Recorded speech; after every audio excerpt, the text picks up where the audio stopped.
Hi everyone, in this video we're going to talk about the chapter 4 of the book Principle of Economics of Gregory mankiw, the market forces of supply and demand. So we have to talk about competitive markets. So before that we need to understand what is the definition of a market. A market is a group of buyers and sellers of a particular good or service. So there is one part there are the buyers which determine the demand. On the other side, we have the sellers. They determine the supply. So the competitive market, the particular characteristic is that there are many buyers and many sellers. So there is no power in the market for anyone. What does it mean? It means that there is no influence for the part from the buyers or from sellers. They cannot change the price because there are too much, so they don't have incidence in the price of the market. So in this case we are talking more the competition. So we are talking about the competition which is the perfect competition. Okay, and I'm going to mention other two types: oligopoly and monopoly. So what is the characteristic of perfectly competitive market that we are going to analyze first, because they are easier to analyze? So there are two main characteristics. The goods being offered for sale are all the same.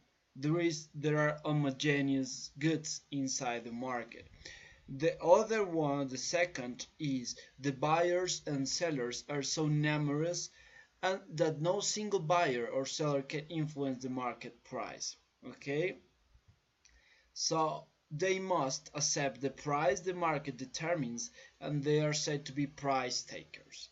So as we said before, in competitive market, without talking about perfectly, uh, the both sides they cannot influence the price. So the otherwise they are the monopoly, where there is just one seller. As an example, we have the water supplier for the city, usually it's just one company. And oligopoly, fewer sellers. In this case, like cell phone, the companies, mobile companies, as usual, they are not too much inside a country. And there is another that we are talking about the competitive market, but they are monopolistically competitive. So they have the same characteristic: many sellers and many buyers, but there is like each offering is slightly different. So like the restaurant, everybody sells lunch, but they have different product. So this is more related with the real life. But in order to be like easier, in order to understand better the idea, we are going to talk during this chapter, and mostly all the course we're going to talk basically in perfectly competitive markets. So here we're going to study one part, which is the demand, the buyers. So the quantity demanded is the amount of the good that buyers are willing and able to purchase. So what determines the quantity and individual demand? So the demand, there is like basically several factors that affect the quantity demanded. So okay, I just repeated the same. So here, for example, the first is the price. So if we are talking generally, so we know that if the price rises, you would consume less because you don't have more money to buy this good. But in the other side, if the price fell, you would buy more. So you're attracted because the price is lower. What about, for example, the day that you have discounts, you buy more? Okay, so the quantity is demanded is negatively related to the price. This is the law of demand. Okay, The other characteristic that determine the individual demand is the income. Lower income means you consume less. When you have like lower salary, you consume less beer, maybe less expensive restaurants, maybe food in kind of way. So we can say that this is normal good. Maybe we're talking about the yeah, this kind of good, like beers for example, in order to say something. So there is other case where the income goes up, you consume less, so this is considered an inferior good. So this could be the case as the bus ride, so maybe you receive more money, more salary, so you demand less bus and you start to take more taxi. So it could be the case. So price of related goods. So, for example, if we are talking about ice creams, that we are going to talk a little bit about them. So, price of frozen yogurt falls. So it means that these are called substitutes goods. So, so in this case, when the price of these falls, it means that you are going to eat more frozen yogurt. So you are going to eat or consume less ice cream. So they are called substitutes good. Okay? So for example, in the other case, when you have like hot fudge increases and maybe you consume both the same quantity, you eat an ice cream, you add hot fudge. So in this case we are talking about complements, okay, because you always eat or you consume together. The other case is tastes. This is like the most obvious. So you consume because you like. So if you like more ice cream, you can buy more. So it depends on tastes and expectations. So imagine that you expect that your contract is to finish.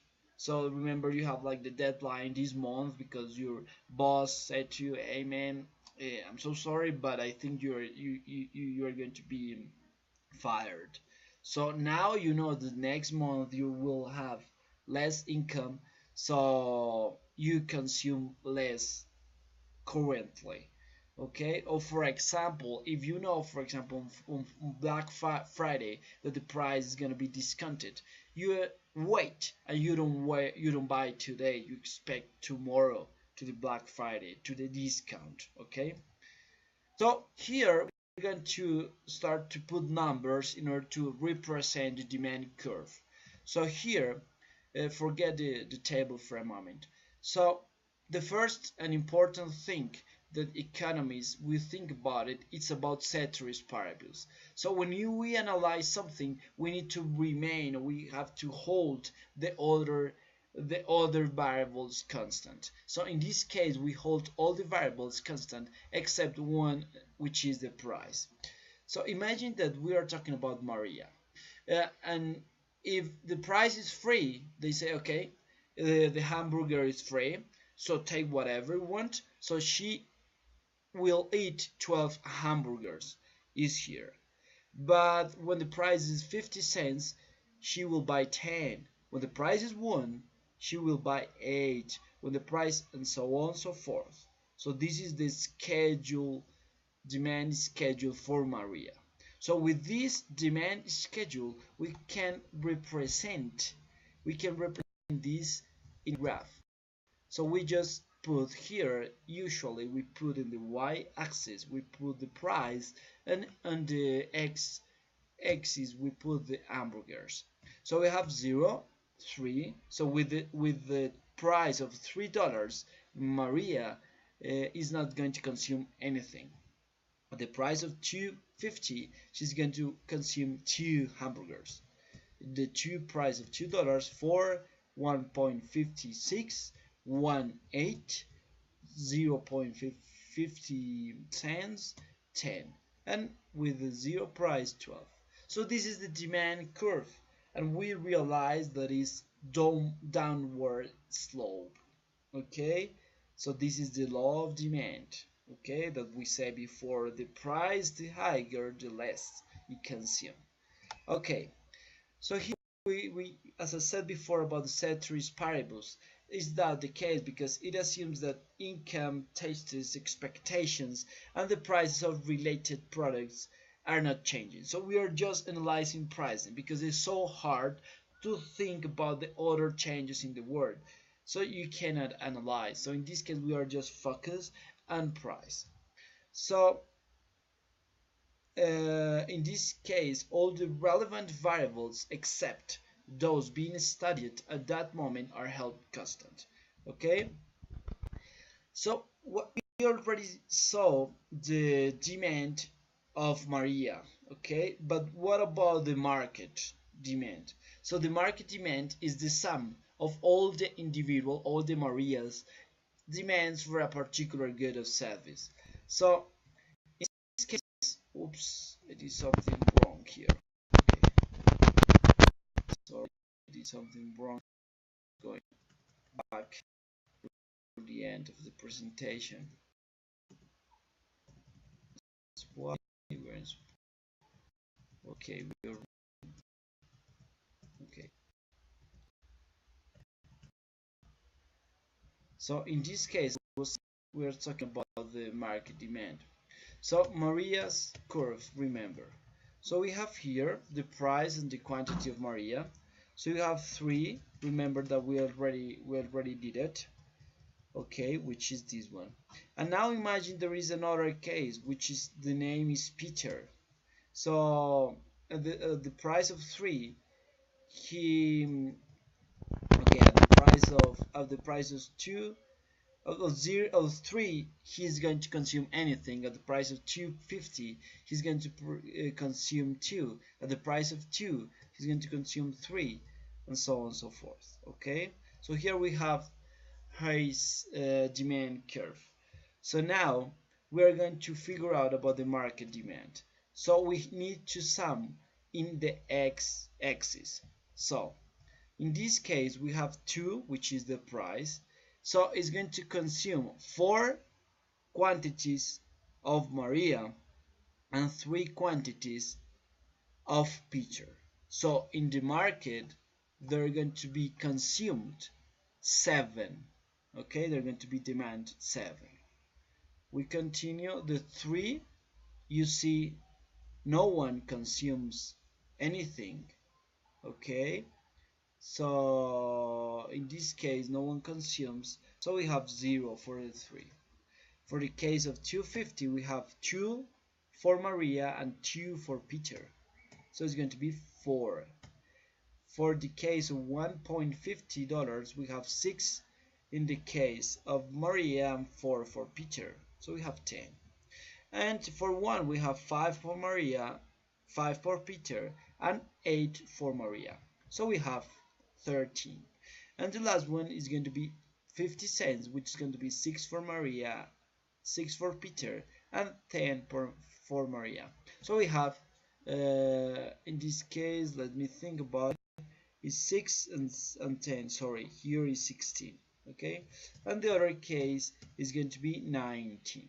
So this is the market demand. Remember, here is not 17, here is 6 plus 6, 10 plus 6, which is 17, which is 16, sorry. Okay, that's it. So now we're going to think about shifts in the demand curve. So let's put an example.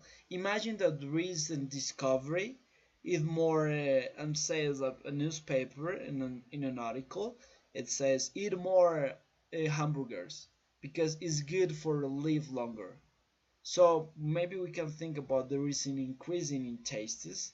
So at any given price, buyers now want to purchase large in quantity. So this is considered an increase in demand. So it's going to be shift to the left. In the other case, imagine the hamburger say maybe it's going to be a big disease. So in this case, it is going to be a decrease in demand. It's going to be D3. So these are the shifts in the demand curve. So when we talk about movement along the demand curve, is because just change in price.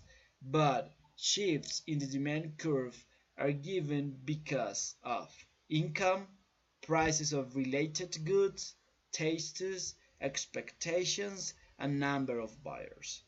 Okay, that's it. So now we're going to think about a little bit about the shift and movement in the demand curve. So we are in the case of alcohol. So imagine that this is the demand for alcohol, and it goes to this. Why? Because there is a public policy. There is a bunch of messages on TV, on YouTube, on internet that they are saying they're attacking, or they are making, for example, in the schools that are working more in this aspect. So we realize how the demand curve shift to the left. Okay, so in this case, this was the price and the quantity that they were demanded before, and now those are the quantities at this price. Okay, at the same price there is a decrease in the quantities. What about the shift in the demand curve? Now imagine, what about the movement along the demand curve? So given a tax, so the government fix a tax, fix a tariff, so the price increases and the quantities decrease. So if you see here with the shift movement, there is at the same price, there is a reduction of the quantities, but in this case is a higher price, lower quantities.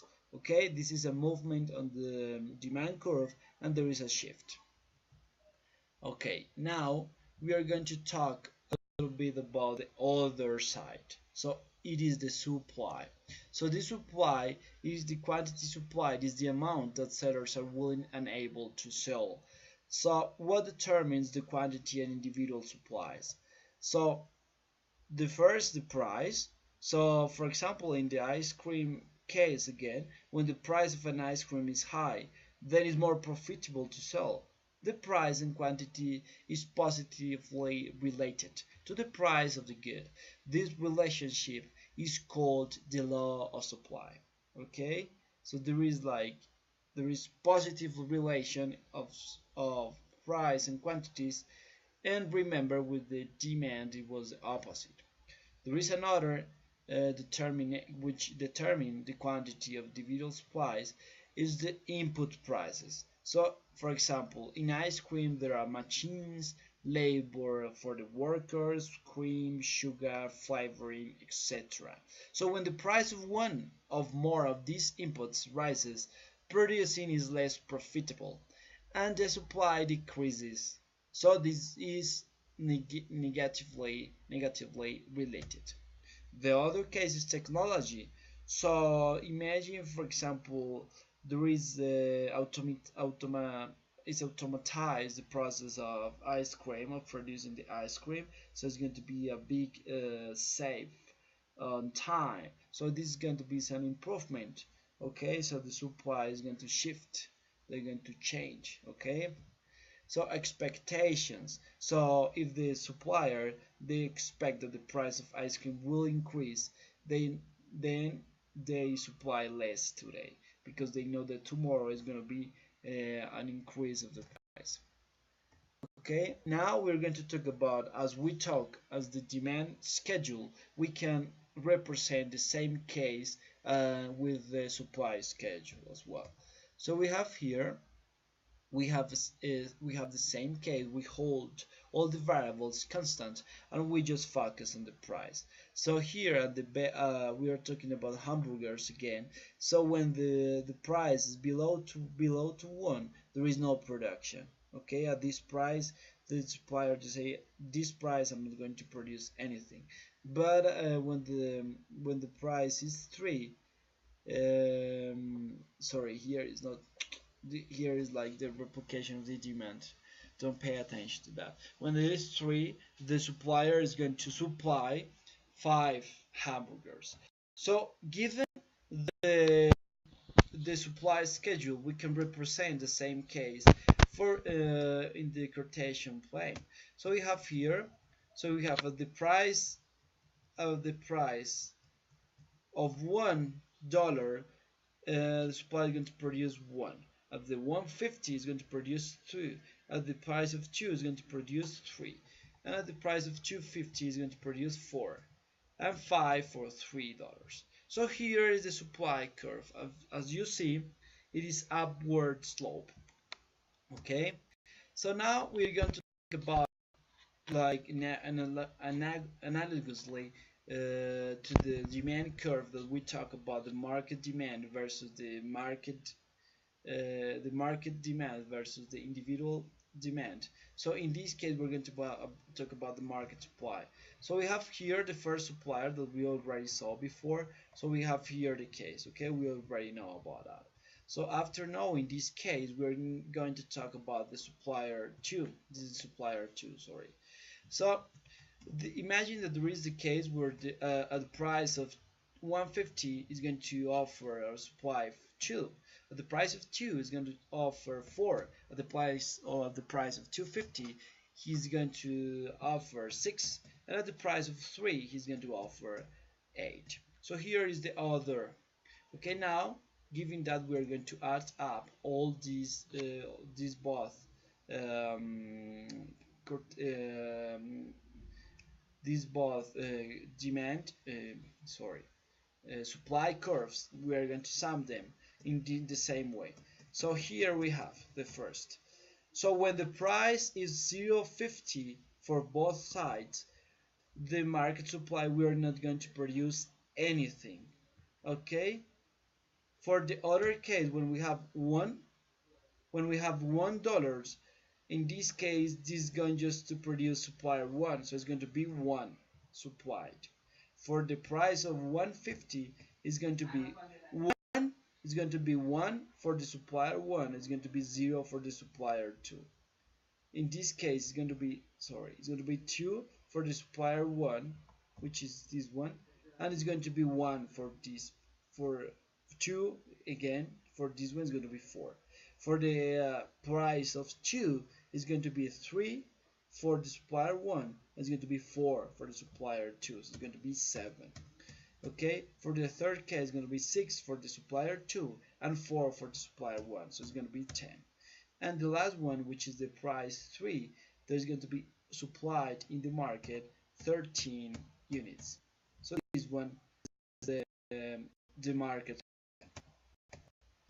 So here we're going to talk about the shifts in the supply curve. So here we see the red one when there is a decrease in supply, and the green one when there is an increase in supply. So we know about movement along the supply curve, which is the same as the demand. So it's going to be just the price. But when there is a shift in the supply curve, if you realize, is the same case is what determines the supply curve. So in this case, it's going to be given because input prices, technology, expectations, or the number of sellers. Okay, so now together supply and demand. So we have here hamburgers market and quantities. We have here the demand, you are here the supply. So here is known as the price of equilibrium, the quantity of equilibrium, and this is the equilibrium where each part is completely satisfied. All that is offered at this price is sold. Okay, everything. So at the equilibrium price, the quantity of the good that buyers are willing and able to buy exactly balances the quantity that sellers are willing and able to sell. So both parts fine. So why the quantities or the buyers and sellers they arrive to the equilibrium? Because if we think about surplus and shortage, imagine the first case. So we are in the first case, which is this one. So here is the demand, okay, and imagine that the price is given by this. Okay, this is not the equilibrium price, this is just the price. Okay, imagine that this is the price. So it means that the quantities that are supplied are higher than the demand at this price. Because it's so high, the demand they just going to consume this part, but because of the price so high, the suppliers are going to offer this. So it's going to be the surplus. So why we arrive again to the equilibrium? Because at this price, the suppliers they realize that this price so high, so they go down until they sell all what they have, okay, because at this time they have too much stock. So this is called the surplus, okay, this excess of supply. In the other case, we have the same. We have demand and supply, but if you see here, the price is lower than the equilibrium price. So in this case, because the price is so low, the demand part they're going to consume a lot, okay. But on the other side, because the price is so low, given that the suppliers they're going to offer just like low quantities, so it's going to be called, this part is going to be excess demand, so this is a shortage, okay. So in this case it's going to be shortage. So because of the price is so is small, so low, and they still can sell more, so they are going to go up until the equilibrium price, okay, because at this there is like shortage, so they can produce, they can sell like a higher price. So now we want to change the I want to explain a little bit about the change in demand and supply. So imagine there is a large increase in demand and a small decrease in supply.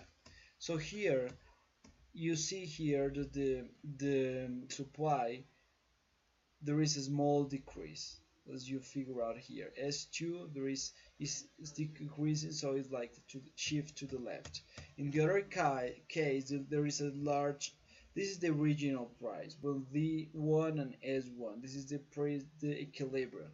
But with this is a small decrease supply, and the other part is a large increase in demand. So we have here that this is the demand too.